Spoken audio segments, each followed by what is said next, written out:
and comrades, one and all. It's a pleasure to be here with you tonight in Willikies village. And we have a fight on our hands. A big fight on our hands. I went to the Bahamas to finish up my conversion. I'm a barrister at law. And after you finish studying in England, you have to do 6 months in Jamaica or Bahamas or the Trinidad. I was zoned for the Bahamas. Bahamas has 700 islands. So we have 365 beaches. So their beaches number probably 365,000 beaches.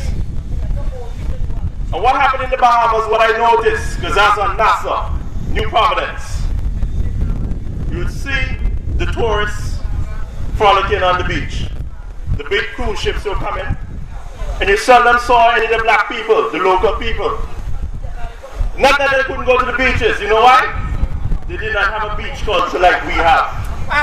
We are accustomed on the weekends, our pastime. Like in America, they will go, and they, in their pastime, they play baseball or basketball. Our pastime in Antigua on our weekends is that we go to the beach. And on that beach, people from Willikies learn to swim. They learn to dive. They catch their first fish. And now what you're having here in Antiguans and Barbuda, at some point in time, you may actually have to ask permission at the gate to carry your kids inside so that they can learn to swim. In Antigua and Barbuda, in Willikies Long Bay, at some point in time it would appear, with the extension of the beaches project, that you may have to knock on the door. I don't know if they're going to have a doorbell, I don't know if they're going to have a gong, I don't know if they're going to have a buzzer. But it looks now that you may have to ask permission on Long Bay to go in. Please, mister, can I come in to go to the beach?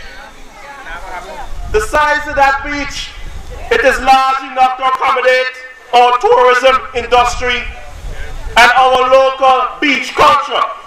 Because what I saw in the Bahamas, they're different. They don't go to the beach like we do. For some reason, the Bahamians are more into staying at home, or they play baseball also to some extent and basketball.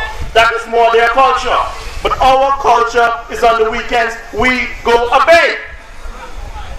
It is part of the Antiguan culture, it is what we do. And that part of our culture is on the threat in Antigua and Barbuda. Certain beaches are put aside for us, the local people, to go to sunbathe and get into the water, and it's also medicinal.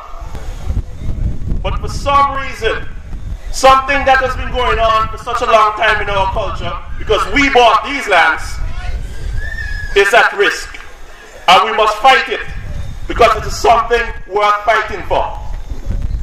And I will guarantee the people of Willikies and the surrounding communities that the group known as the Lone Wolf Protesters will stand with you shoulder to shoulder. And whatever it takes, we will do it to keep Long Bay and any other beach that the locals go to in Antigua and Barbuda free. Free so that later down generations won't say, Mommy, why do I have to knock on the doorbell to get into Long Bay? And you will say, but it never used to be like that, you know.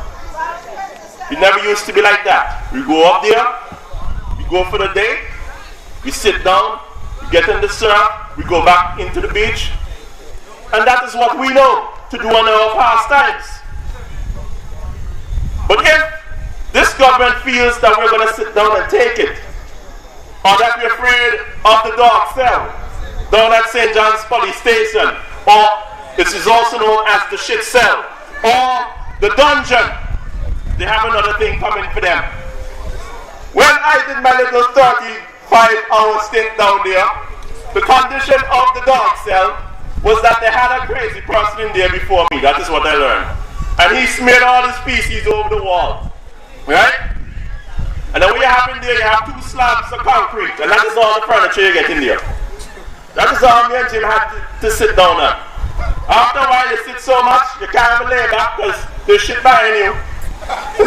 There's shit on your left, you can't lean on your right side. Shit on your right, shit on your left, shit in front of you.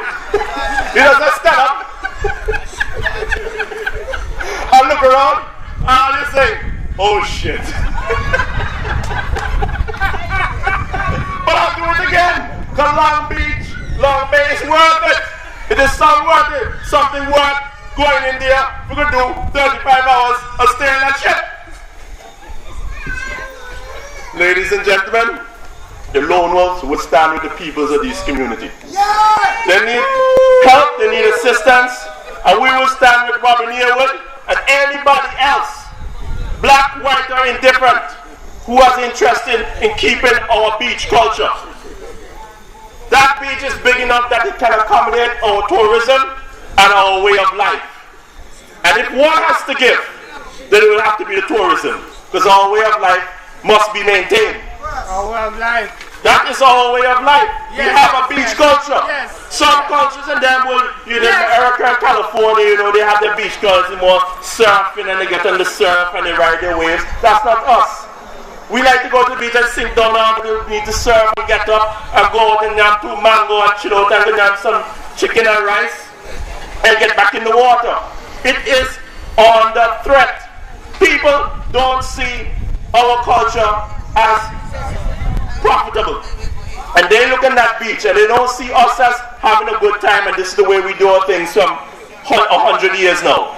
What they see in front of their eyes when they look at that beach is dollar signs.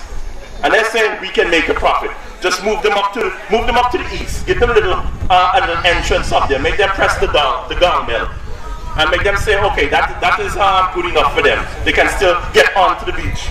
But we're not talking about getting onto the beach, We're talking about we want to go a bay and cool out for the day. Unhindered, undisturbed. And that is what we're talking about. So when I'm in my cell with Jim, and the time I can't go to Long Bay, I will say, I will be here again in this cell, the dark cell. They have a little something about the size of this podium here. Underground is cement, and that is where you urinate. They don't let you out at night, They lock you in, and you urinate in that in the night. And you smell all that shit in the room, and about 1,000 other mosquitoes in there with you, So it's me and Jim, and we have another 1,000 people in there with us, 1,000 mosquitoes with us.